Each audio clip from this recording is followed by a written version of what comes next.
Allez, salut. Donc, on va essayer d'expliquer le montage d'un hameçon. Voilà. Donc, on a besoin de tresses. Donc, ça, c'est fait pour courber un peu l'hameçon. Donc, un hameçon, un émerillon et un anti-tangle. Allez, on passe aux explications. Allez, donc, on commence par prendre la tresse. On le mesure. Donc, moi, je le mesure grâce à la boîte dans laquelle je vais ranger après le montage.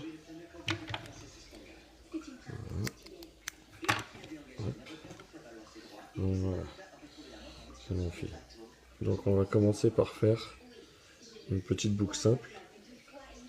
C'est ce qui va nous permettre de faire le cheveu pour venir fixer les bouillettes.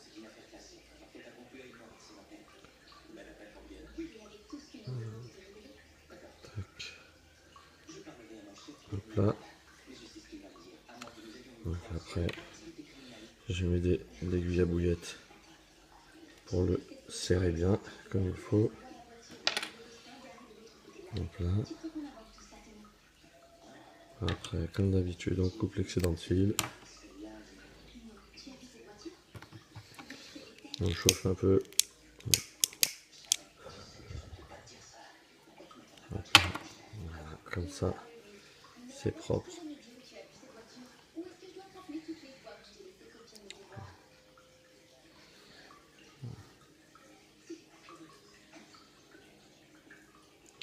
Donc après, on va prendre l'autre côté pour pouvoir mettre l'hameçon.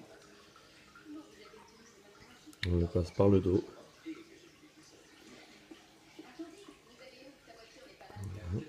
Donc après, vous réglez la taille du cheveu en fonction de vos bouillettes que vous mettez.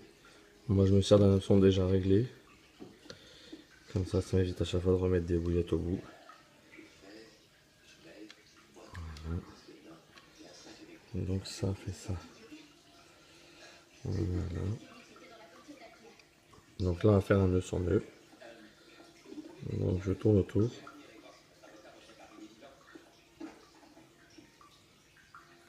Après ça, le nombre de tours, chacun fait ce qu'il a envie. Il n'y a pas de règle pour ça. Ensuite, on repasse dans l'hameçon par le dessous. On humidifie. Et on serre. Voilà. Donc là, on a fixé notre hameçon sur la tresse. Donc je vais ajouter ce qui me sert à le courber un petit peu. Moi, je trouve qu'avec ça, il est mieux posé, que ce soit au fond ou avec de la flottante. C'est vachement plus sympa. Donc, moi, je le rentre bien par-dessus le nœud. Comme ça protège en même temps le nœud. Hop là.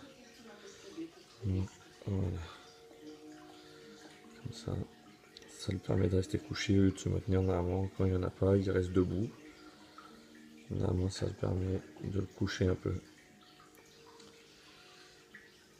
Donc là, on va passer l'anti-tangle avant de pouvoir mettre l'émerillon.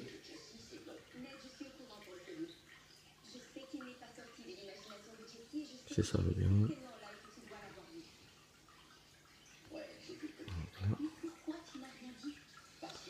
Donc là, je remonte pour l'instant au fond. Voilà le plus compliqué.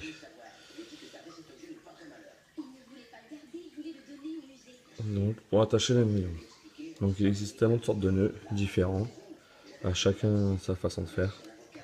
Moi c'est un nœud que je viens de trouver. C'est un nœud coulissant. Donc il est assez compliqué à réaliser, mais une fois qu'on a pris la main, il va très très bien. Donc, une collée de fil. Là on fait comme si on allait refaire une boucle. Hop. Et là maintenant, on passe dedans. Et on fait ça 5 fois.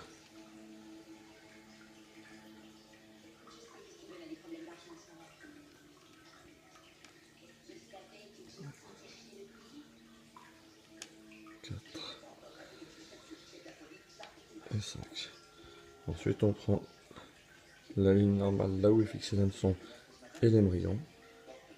Et on a juste à tirer dessus et le nœud se serre tout seul. De temps en temps, on peut tirer un peu là-dessus pour remettre le nœud correctement.